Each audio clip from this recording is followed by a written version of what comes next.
नागरिकांच्यावर कोणताही अन्याय होत असेल तर तो अन्याय न होणं हीच आमची अपेक्षा आहे। त्या लोकांच्यावर जर गदा येणार असेल तर ही जागतिक वारसास्थळ आम्हाला मान्य पण नाही। युनेस्कोमुळे जर आमच्या व्यावसायिकावर निर्बंध येणार असेल तर आम्हाला युनेस्को मान्य नाही आहे। त्या कलेक्टर साहेबांनी आम्हाला सगळ्या पन्हाळकरांना साथ दिली पाहिजे। कलेक्टर साहेबांच्या भरोशावर सगळा पन्हाळा आता आहे। जागतिक वारसा मानांकन युनेस्को संदर्भात जिल्हाधिकारी अमोल येडगे यांच्या अध्यक्षतेखाली 2 मे 2025 रोजी मयूर उद्यान पन्हाळगड येथे बैठक होणार आहे। याआधी कोल्हापुरात झालेल्या बैठकीस गावकऱ्यांनी बहिष्कार टाकून गडावरच बैठक घेण्याची मागणी केली होती, जी जिल्हाधिकाऱ्यांनी मान्य केली आहे। याबाबत रविवारी 27 एप्रिल गावसभेत सर्व गडावरील नागरिकांनी एकत्र येऊन बैठकीसाठी 20 सामायिक प्रश्न तयार केले आहेत। प्रत्येक नागरिकांनी वैयक्तिक प्रश्न विचारावेत असा निर्णय देखील झाला आहे। बैठकीदरम्यान सर्व व्यवसाय बंद ठेवून पूर्ण प्रतिसाद देण्याचे आवाहन करण्यात आले। जागतिक वारसा स्थळात पन्हाळा नकोच या आशयाचे फलक गावात लावले असून युनेस्को मानांकन फायद्याचे की तोट्याचे याबाबत आता संभ्रमाची अवस्था निर्माण झाली आहे।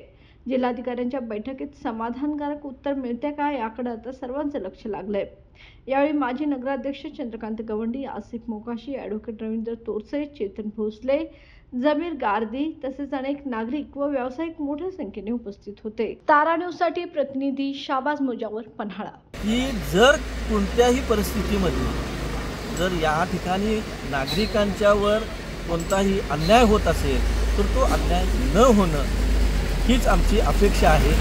आणि त्या अपेक्षा आम्ही जिल्हाधिकारी साहेबांच्याकडे त्याच्याबद्दल आम्ही निवेदन देऊन त्याच्याकडून संपूर्ण माहिती आम्हाला योग्य मिळेल ही आम्ही आशा व्यक्त करतो। या गडावर रविवार दिनांक 27 एप्रिल 2025ला झालेल्या मयूर उद्यान सभामध्ये गावकऱ्यांची जी सभा झाली त्या सभेमध्ये असं ठराव करण्यात आलेला आहे। 20 एक प्रश्नावली निर्माण केली गेलेली आहे। माननीय जिल्हाधिकारी यांच्याकडून त्या 20 प्रश्नांची संपूर्णपणे आम्हाला माहिती मिळावी या दृष्टिकोनातून ती सभा घेत असताना गावकरी इतका संभ्रमामध्ये पडला गेला आहे की येणारी जी युनेस्को किंवा जागतिक वारसा स्थळ म्हणून पन्हाळगडाला जे घोषित करण्यात येणार आहे त्या संभ्रमामध्ये असं आहे की ती जर जागतिक वारसा स्थळ जर निर्माण जर झालं तर आतील राहणाऱ्या त्या सर्व लोकांच्यावर गदा निर्माण होईल।